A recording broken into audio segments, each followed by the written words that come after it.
Peace. Today is the 4th, which represents culture in our supreme mathematics. And I wanted to build briefly on what that means in part.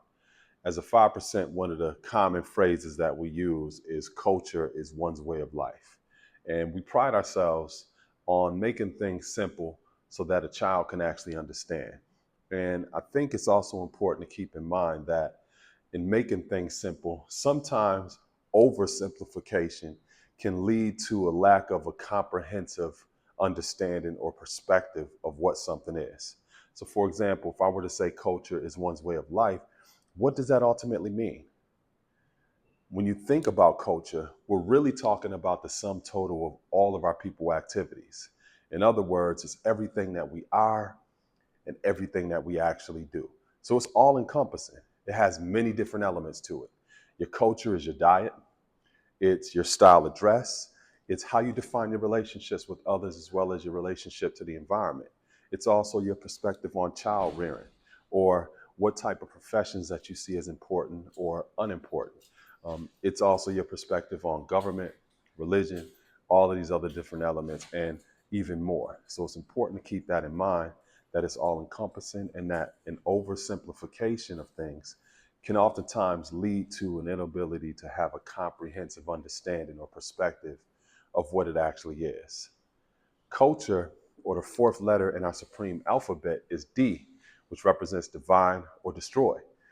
And this aspect of our supreme mathematics we use to be able to distinguish and to assess various different elements of a culture. So for example, when we're looking at diet, we have to consider whether or not is this something that can add to our health and wellness, or does it take away? Is this divine or is this destroy? When we look at relationships, are these healthy relationships or an asset, or are they a liability? Are they something that helps us grow, or are they something that help take away from where we're striving to go?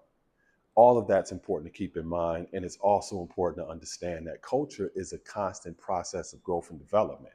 It's not a plateau, and it's not a place that we just get to with the perspective that we know everything we need to know, we understand everything we need to understand, and that we're good. No, we were good yesterday, but today is an opportunity to be great. Tomorrow is an opportunity to even be greater than that. So in this constant process of growth and development, it's important to keep in mind that humility, patience, consideration, all of these things are important because we're constantly growing and developing. We're never above anybody, and no one's ever above us. And everybody has their own rate and pace of growth and development. And it's a constant process of striving to be better. So I will, this was empowering, it was educational, and it was inspirational in terms of a perspective of what culture is. Yes, it's important to simplify things, but in the oversimplification of things, sometimes we don't have the most comprehensive perspective and understanding of what something actually is. Peace.